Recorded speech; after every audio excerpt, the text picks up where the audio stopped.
Rupert, could you please describe the room for us? Describe the room? Describe this room. Your description of this room. All I know is consciousness.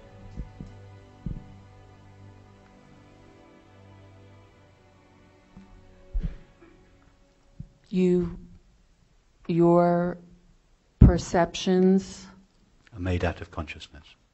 Yes. But you Our see consciousness.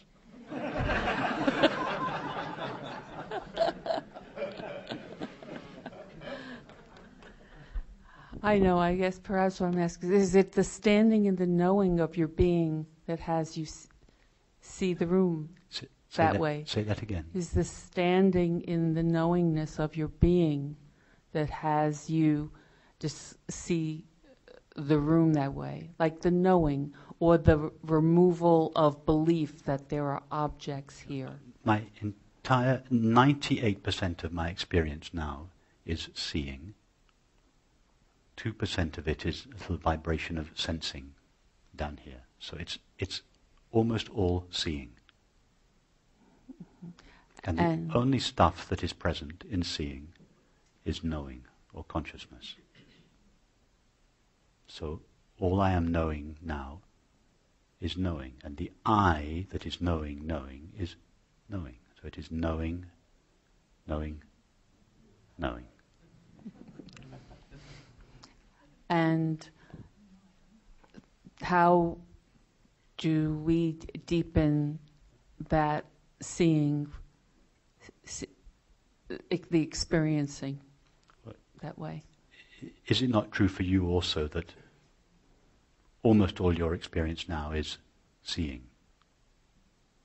A little bit of hearing from time to time, and then it's seeing, hearing. Yes. A little bit of sensing from time to time, your hand on the mic, so it's brilliant. Seeing, hearing, sensing. Mm-hmm. Written all one word. Yeah. You just have one experience now. Yes. Yes. And what is that experience made of? Consciousness. Try and touch the stuff that seeing, hearing, sensing is made of. Is there anything there other than the knowing of it? No. Do you ever find the it? Is it the knowing of it? Are there two things present in your experience? Seeing, hearing, sensing, and then something else called a world or a room? No, it's seeing, hearing, sensing. And the only stuff that seeing, hearing, sensing is made of is knowing. It's all that's there is consciousness or knowing. It's not a special experience I'm having. All you are knowing is knowing, and you are the knowing that is knowing, only knowing. The only difference that I might have is that I might still be tricked into believing that there is something That's else just thinking, seeing, hearing, sensing, thinking. Yes. But the only substance present in that thinking is knowing. So even if thinking says there are 100 different people in this room and there are 100 different chairs and there are multiplicity and diversity of objects, even all that is just thinking. And the only stuff there is the single experience of knowing. So it's irrelevant what thinking is saying. Thinking is off doing its own thing. It bears absolutely no relation to reality whatsoever. By God, thank you. Thank you very much.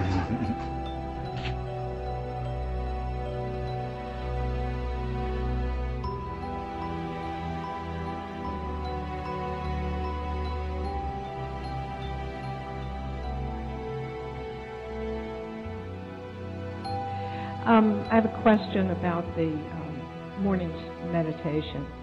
I recently was reading somewhere a suggestion that you couldn't actually register more than one thing at a time. And this was a technique for, very understanding how rapidly your attention flits from one thing to another and then creates a whole out of it. And I've also heard the same thing in regard to there's no real multitasking because you're really just moving your attention very rapidly. That's very true. It's impossible to be busy. So when we were doing the meditation this morning at the end, where we were looking at the sound and body sensation as one thing, I was having some difficulty with that. I was certainly aware that during the first part of the meditation, there was no sound. I don't know whether the heater was on, but there was no sound in my perception. When we were doing I guess my question is it just a matter of a different kind of focus to see that it's all sound sensation is one thing, or all the wheels were turning around that. Okay.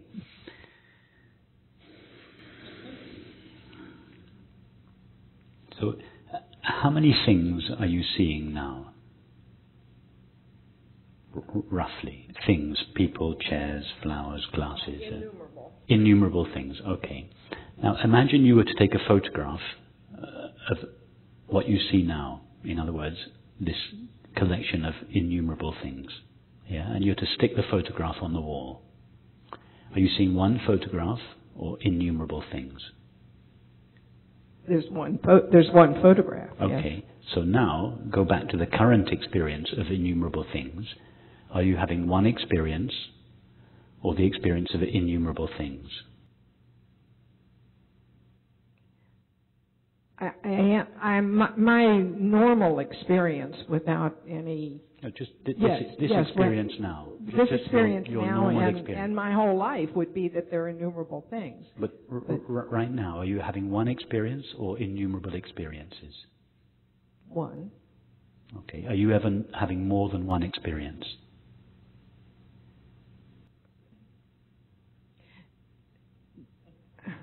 No, but the question still remains about whether, what's caused, how that one experience is that just a matter of focus? That an open focus? That even though all these little things are registering, that it's just... Yes, so when you focus your attention on one object, it's as if thought abstracts that single object from this seamless,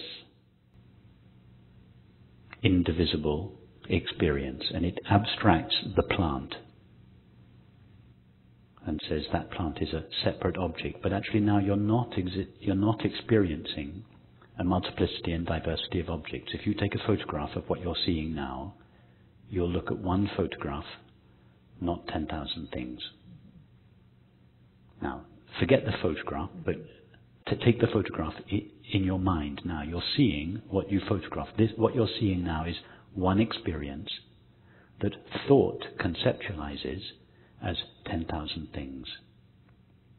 Now, expand this from the visual realm to include the entire spectrum of your experience. So you don't just have a regular iPhone that you take the current visual image with, but you have a kind of magical camera that can take not just photographs but thoughts, that can take not just photographs of the visual perception, the sights, but can also register sounds and tastes and textures and smells and feelings and thoughts. And it takes a multi-dimensional, multimedia snapshot of the current experience. So it's not 10,000 things, it's 10 million things. Okay? You stick it on the wall, on the holographic wall. Is it one experience or 10 million things? Seems to me it's a matter of how I focus on that. It's exactly. It's in other words, it's the way you see, not what you see. Mm-hmm. You're free to see either one thing or 10,000 things. The way you see will dictate what you see. Mm-hmm. Okay, so it is a matter of focus. It's not focus, because you see, as soon as you say focus, you can only focus on an object. So as soon as you're focusing, you are abstracting objects, separate objects, from this indivisible. All right. So it's if you focus, you will see an object. If you defocus, in other words, as you stand as this non-directional openness, you won't see a multiplicity and diversity of objects. There's just one thing called seeing, hearing, touching, tasting, smelling, thinking, feeling, and sensing. All written, all one word. Right, okay, the word choice was perhaps unfortunate, but I was thinking of, I've heard a term open focus, which is sort of a spacious, open. Okay, can we agree on unfocused focus? Yes, we may. Thank you.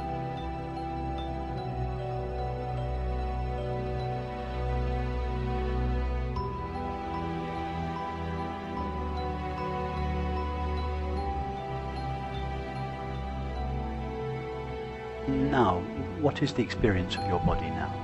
Or let's say this: how much of the totality of your current experience comprises your body?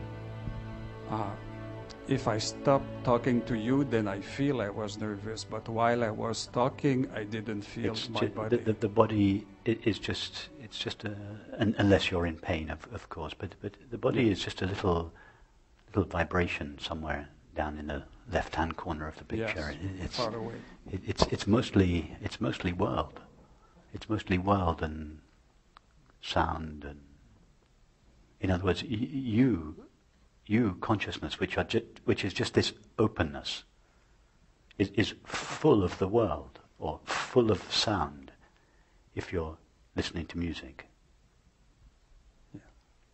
unless you're paying particular attention to your body, in which case the emptiness of consciousness is full of the vibration of your body. But do I have to choose the body or the music, or if it can happen simultaneously? Just if it's not necessary to be aware of the body, don't be aware of it. If your body needs attention, it will let you know, in the form of hunger or pain or whatever. So just let you consciousness are like this great openness, and just let that openness be filled with the experience of the moment. It can be filled with nothing, in which case it's just resting in itself, or it can be filled with music, in which case the consciousness becomes the music. Or it can be filled with the sight of this room, in which case consciousness becomes the sight of this room. Or if you close your eyes and you're giving your attention to the body, then the consciousness is filled with the vibration of the body. The consciousness doesn't really become the sight or the sound or the sensation. I think you know what I mean. It takes on the colouring of the sight of this room or the sound of music or the sensation of the body. So if you're listening to music and it's not necessary for you to give attention to the body, then just allow the emptiness of yourself to be completely filled up with the music. So as you say, you are the music.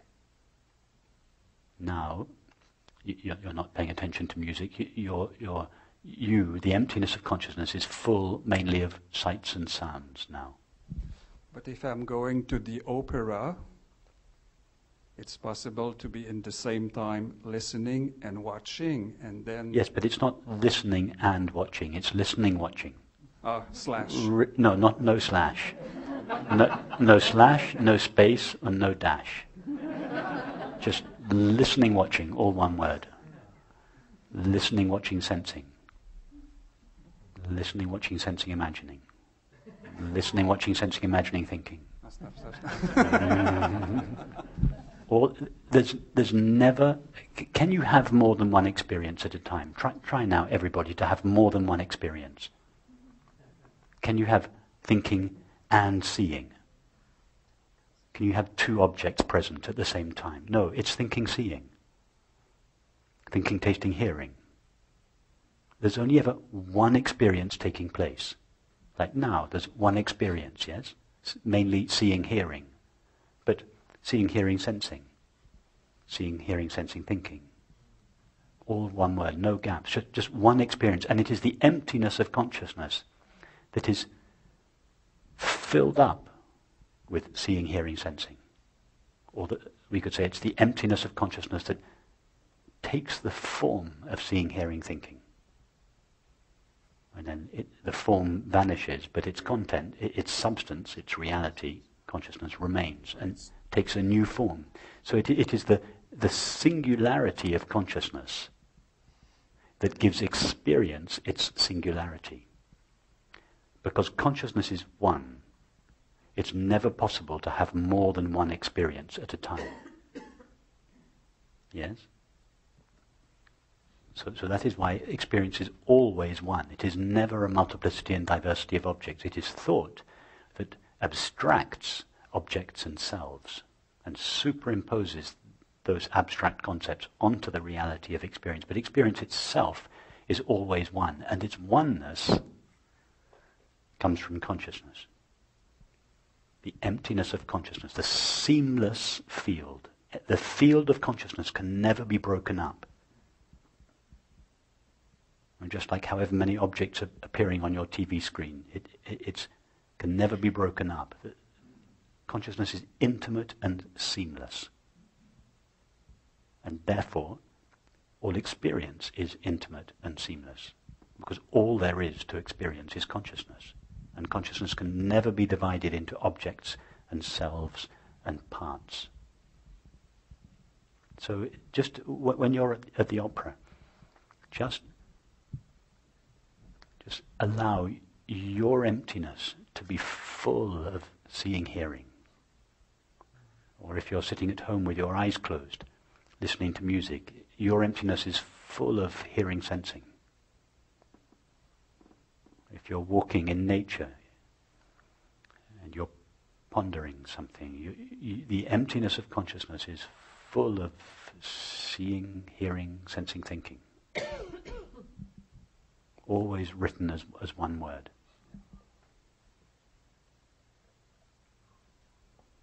Don't let thought persuade you that experience ever becomes anything other than consciousness. Seamless, intimate consciousness. Don't let thought persuade you that there are real objects and selves. Hold that in your heart. Hold this understanding in your heart when you're dealing with apparent objects themselves.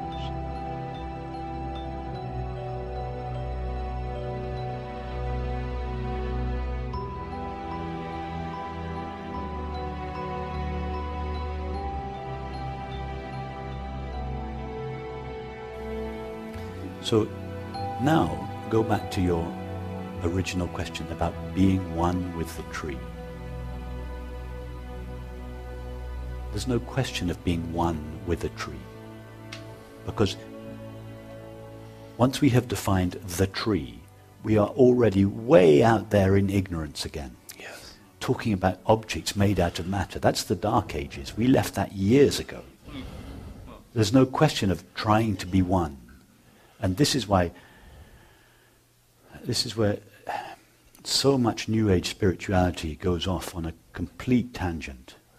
Because there is this deep presumption of the reality of the physical universe. And then we try to unite ourselves with the physical universe through various practices. And we say, I feel one with the trees. That's New Age spirituality. It's not. Although as I said to begin with, it's reasonable to say, I am one with everything. But we have to be very careful that that's just a clumsy expression. It's not that I am one with everything. It's not that consciousness is everything. It's not that consciousness is all. There is no all. Because all means multiplicity. Multiplicity means diversity. Diversity means form. Form means objects. Objects imply a separate subject. Consciousness is not all. Is not everything. There are no things for consciousness to be the all of. There is just consciousness, just this clear water of unmixed consciousness that never gets mixed with anything other than itself. It never gets contaminated.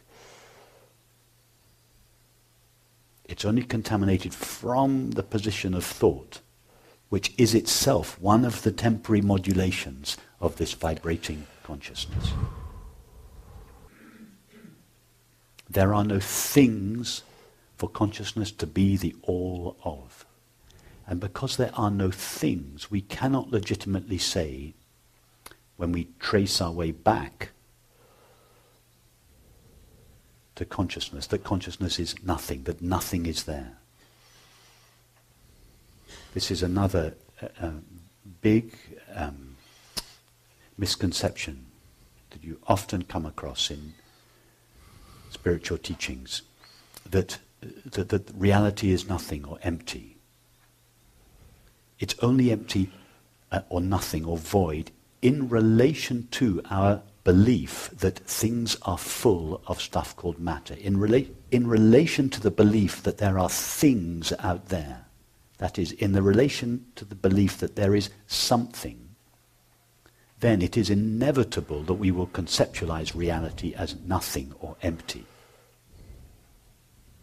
But reality is only nothing, void or empty in relation to our previous belief in the reality of things. But why try to define reality in terms of something that is not there? Why try to say reality is no thing or empty? We are defining reality using terms that don't belong to it. If we try to define reality on its own terms, only referring to terms that come from the experience of reality itself, not with reference to something that is not real, such as matter, then what can we say about reality? We cannot say it is nothing. We cannot say it is void. We cannot say it is empty. We truly cannot say anything about it. It is beyond something or nothing. It's not beyond it, it is prior to it. And there we arrive at a profound understanding that reality is truly unnameable. But we don't make that statement until we have really discovered that. We don't make that statement superficially. Oh, reality is nothing, it's not a thing, it's empty, it's undefinable, the mind can't go there. We reserve making that statement until we have really reduced experience back and back and back and back into its origin. And then from that experience, without reference to anything that is not itself, we try to say something that is true about it, and then we fall silent. So that is the true silence.